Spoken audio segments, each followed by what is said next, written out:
शादी की पहली रात जब दुल्हन अपने कमरे में दाखिल हुई तो ये देखकर हैरान रह गई कि उसका शौहर पहले से कमरे में मौजूद बेड पर बैठा हुआ था। दुल्हन ये देखकर सोचने लगी, आमतौर पर तो हर जगह ऐसा होता है कि पहले कमरे में दुल्हन आती है और उसके बाद दूल्हा आता है, लेकिन यहाँ तो मामला बिल्कुल बरक्स था। दूल्हा पहले से कमरे में मौजूद बीवी का इंतजार कर रहा था और बीवी कमरे में बाद में दाखिल हुई। उसके लिए ये कोई मामूली बात नहीं थी, बल्कि बहुत बड़ी बात थी। उसे कुछ भी समझ में नहीं आ रहा था कि आखिर मेरे मामले में ऐसा क्यों कर हुआ। कुछ देर के बाद वो आगे बढ़ी, अपने शौहर को सलाम किया और सलाम करके उसके करीब जाकर बिस्तर पर बैठ गई। उसके बाद दुल्हन ने अपनी कहानी शुरू की। मैं जब बहुत छोटी थी, मेरे वालिदैन का इंतकाल हो गया और उसके बाद मेरे चचा ने मेरी परवरिश की और ये शादी भी मेरे चचा की मर्जी से हुई थी। मेरे चचा ने किसी जमींदार से मेरी शादी करवाई थी। दुल्हन कहती है कि जब मैं अपने शौहर से बात कर रही थी तो मैंने ये महसूस किया कि मेरा शौहर मेरी तरफ नहीं बल्कि कहीं और ही देख रहा था। कुछ देर के बाद दुल्हन कहती है, मुझे इस बात का एहसास हुआ कि मेरा शौहर मानो नाबीना हो। अल्लाह अकबर। अब जैसे ही दुल्हन को इस बात का पता चला उसका शौहर देख नहीं सकता, वो तो नाबीना है, वो कहती है मेरे पांव तले जमीन ही खिसक गई। मुझे समझ में नहीं आ रहा था आखिर मैं करूं तो क्या करूं। मेरे साथ इतना बड़ा धोखा हो गया। मेरा शौहर नाबीना है।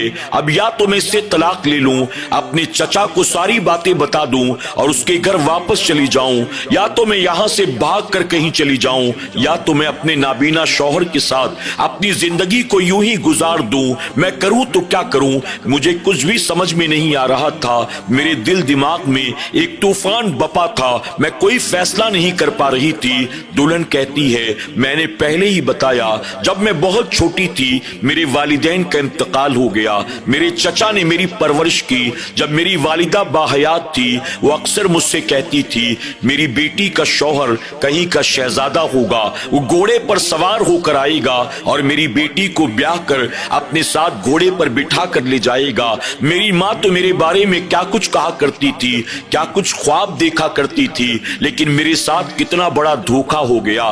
दुल्हन कहती है, मेरे माँ बाप अगर बाहयात होते उनके दिल पर क्या गुजरती। मेरे दर्द को शायद मेरे रब के सिवा और मेरे सिवा कोई न समझ सके।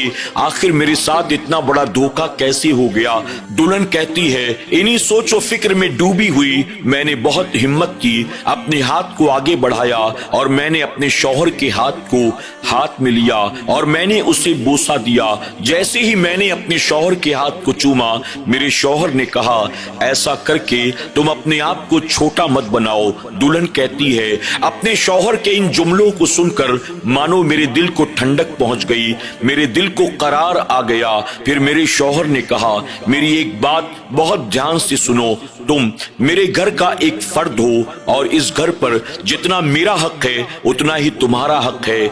मैं तुम्हें नहीं जानता, मैं तुम्हें नहीं पहचानता, मैं तो ये भी नहीं जानता कि तुम खूबसूरत भी हो कि नहीं हो, और मैं ये भी नहीं जानता मैं जिंदगी में तुम्हें कभी देख भी सकूंगा कि नहीं देख सकूंगा। इसके बावजूद तुम मुझसे निकाह करने के लिए राजी हो गई। मैं जिंदगी भर तुम्हारे इस एहसान को याद रखूंगा और याद रखना, मैं कभी भी तुम्हारा दिल नहीं दुखाऊंगा, मैं तुम्हें कभी भी कोई तकलीफ नहीं दूंगा। मैं अपने शौहर की बातों को खामोशी के साथ सुन रही थी। मेरे दिल को करार आ गया। उसके बाद मुझे यूं महसूस हुआ जैसे मेरे शौहर कुछ तलाश कर रहे हों। मैंने कहा, क्या आपको कोई चीज चाहिए? मेरे शौहर ने कहा, हाँ, मुझे थोड़ा सा पानी चाहिए, क्या तुम मुझे पानी पिला दोगी? मैंने फौरन उनके हाथ में पानी का गिलास थमा दिया। मेरे शौहर ने पानी पिया और पानी पीने के बाद वो कहने लगे, रात बहुत हो चुकी है, जाओ तुम सो जाओ। दुल्हन कहती है, मैं अपने शौहर की तरफ देख रही थी, उनकी बातों को सुन रही थी। मेरे शौहर अगरचे नाबीना थे लेकिन जमींदार थे, वो बहुत ज्यादा खूबसूरत थे। मैं अपने शौहर की बातों को सुन ही रही थी कि अचानक ऐसा महसूस हुआ कि जैसे दरवाजे पर कोई छोटी सी बच्ची हो। वो कह रही थी, मुझे अपने अब्बू के पास जाना है, मुझे अपने अब्बू के पास जाना है। मेरे शौहर के कानों से जैसे ही ये आवाज टकराई मेरे शौहर उठे, जैसे तैसे दरवाजे तक पहुंचे। उन्होंने दरवाजा खोला। दरवाजा खोलते ही एक छोटी सी बच्ची अपने अब्बू से लिपट जाती है। दुल्हन कहती है, उस वक्त मुझे पता चला कि मेरा शौहर सिर्फ नाबीना ही नहीं है बल्कि उसकी एक छोटी सी बच्ची भी है। मैं हैरत से बाप बेटी को देखती रही। बाप ने बेटी को अपनी गोद में उठा लिया। बेटी अपने बाप से कह रही थी, मैं बाहर नहीं सोऊंगी, मैं आपके साथ आपके कमरे में सोऊंगी। अब्बू ने कहा, तुम्हें बाहर कहीं नहीं जाना, तुम हमारे साथ ही सोओगी। उसके बाद मेरे शौहर आगे बढ़े, बच्ची को आगे बढ़ाते हुए कहा, ये तुम्हारी बेटी है, और बच्ची से कहते हैं, ये तुम्हारी आज से माँ है, जाओ अपनी अम्मी के पास जाओ। जब मेरे शौहर ने बच्ची को आगे बढ़ाया, मैंने लपक कर बच्ची को अपनी गोद में ले लिया। वो छोटी सी बच्ची क्या कोई परी मालूम देती थी, बहुत ही खूबसूरत थी। जब मैंने बच्ची को अपनी गोद में लिया, मेरे दिल को करार पहुंच गया। बच्ची मेरी गोद में सो जाती है, मैंने उसको लिटाया। दुल्हन कहती है, बच्ची के सो जाने के बाद मैं उसे बिस्तर पर लिटाकर वहां से उठी, मुसल्ले पर आकर बैठी। मैंने सजदे शुक्र अदा किया। उसके बाद अपने हाथों को उठाकर अपने रब की बारगाह में गिड़गिड़ा कर दुआएं करने लगी।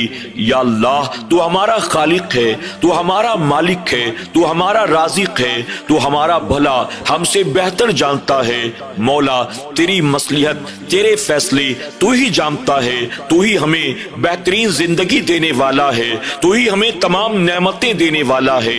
अल्लाह, तूने मेरे हक में जो फैसला फरमाया, मैं उसे खुशी खुशी कबूल करती हूँ। अगर तू चाहता है कि मैं नाबीना शौहर के साथ निभाऊं, मौला मुझे ये मंजूर है।